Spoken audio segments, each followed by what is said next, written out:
संभल में होली और जुम्मा। उत्तर प्रदेश के संभल शहर की तंग गलियों में होली की तैयारियां जोरों पर थी। हलवाइयों की दुकानों पर गुंजिया और मिठाइयां बन रही थी। बाजार रंग बिरंगे गुलाल और पिचकारियों से भरा हुआ था। वहीं दूसरी ओर शहर की बड़ी जमा मस्जिद में लोग जुमे की नमाज की तैयारियों में लगे थे। इस बार हालात थोड़े अलग थे। होली और जुमा एक ही दिन पड़ रहे थे। यह एक ऐसा संयोग था जिसने प्रशासन और स्थानीय लोगों को चिंतित कर दिया था। संभल का थाना प्रभारी अनुज चौधरी अपने ऑफिस में बैठा रिपोर्ट पढ़ रहा था। वह एक सख्त और कट्टर सोच रखने वाला पुलिस अधिकारी था, जिसे खास तौर पर अनुशासन बनाए रखने के लिए जाना जाता था, लेकिन उसकी सोच एक तरफा थी। वह मुस्लिम समुदाय के प्रति संदेह और कठोरता रखता था। सिपाही राजवीर सिंह ने अंदर आकर सैल्यूट मारा। साहब, रमेश काका और रफीक चाचा आपसे मिलना चाहते हैं। कौन हैं ये लोग? स्थानीय बुजुर्ग हैं, मोहल्ले के बड़े बुजुर्ग। अच्छा, भेजो अंदर। रमेश काका और रफीक चाचा अंदर आए। चौधरी साहब, इस बार होली और जुम्मा एक साथ है। हम नहीं चाहते कि कोई विवाद हो। मस्जिद के पास रंग न खेला जाए ताकि नमाज में खलल न पड़े। हम चाहते हैं कि त्योहार शांति से मनाया जाए। मोहल्ले में हिंदू मुस्लिम भाईचारे की मिसाल रही है। देखिए, ये हिंदुस्तान है और यहाँ के रीति रिवाजों का सम्मान सबको करना चाहिए। होली एक बड़ा त्योहार है, इसे रोकने की बात मत कीजिए।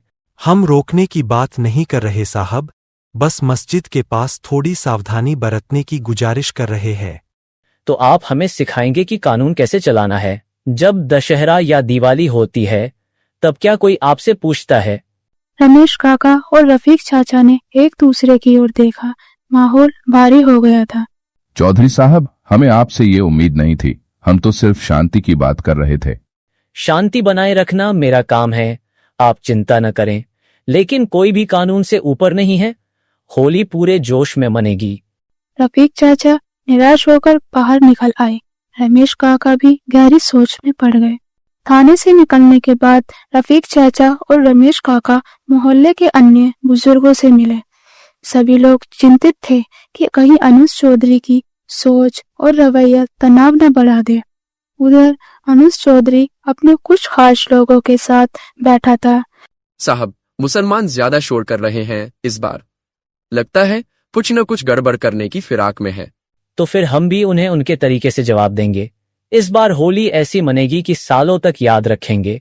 अनुज चौधरी ने अपने कुछ खास लोगों को बुलाया और आदेश दिए कि होली के जुलूस को जमा मस्जिद के पास से गुजारा जाएगा और वहां जमकर रंग खेला जाएगा। लेकिन साहब, इससे झगड़ा हो सकता है। तो होने दो, कभी कभी डर बनाए रखना भी जरूरी होता है। होली का दिन आ गया था। पूरा शहर रंगों से सराबोर था। गली मोहल्लों में ढोल नगाड़े बज रहे थे, लेकिन जमा मस्जिद के पास माहौल शांत था। मुस्लिम समुदाय अपने घरों में था ताकि किसी भी झगड़े से बचा जा सके। लेकिन तभी अनुज चौधरी के नेतृत्व में एक बड़ा होली का जुलूस वहां पहुंच गया। साहब, ये क्या कर रहे हैं? मस्जिद के पास रंग फेंकने से झगड़ा हो सकता है। जिसे दिक्कत हो वो यहाँ से चला जाए। जुलूस में शामिल कुछ लोगों ने मस्जिद के गेट पर गुलाल फेंका। भीड़ में उत्तेजना बढ़ने लगी। मस्जिद के अंदर से आवाज आई, भाइयों, शांति बनाए रखे। लेकिन तभी एक युवक भीड़ से निकला और मस्जिद की दीवार पर रंग डाल दिया। बस यही एक चिंगारी थी जिसने आग लगा दी थी। मस्जिद के बाहर मौजूद कुछ युवकों ने विरोध किया तो अनुज चौधरी ने पुलिस को लाठीचार्ज का आदेश दे दिया। साहब, हालात बिगड़ सकते हैं। यही तो चाहिए। इन लोगों को उनकी औकात दिखाने का सही समय आ गया है। माहौल बिगड़ गया। चारों ओर भगदड़ मच गई। दुकानों में तोड़फोड़ शुरू हो गई। पुलिस ने मुस्लिम बहुल इलाकों में तफ्तीश डालनी शुरू कर दी। कई निर्दोष लोग गिरफ्तार कर लिए गए। दंगे के बाद पूरा शहर जल रहा था। कई घर उजड़ गए थे, कई परिवार तबाह हो गए थे, लेकिन अनुज चौधरी को इसका कोई अफसोस नहीं था।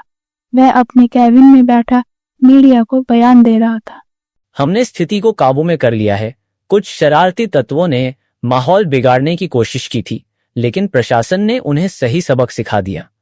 लेकिन गलियों में, घरों में और इंसानों के दिलों में जो आग लगी थी, क्या वे इतनी आसानी से बुझ पाएगी?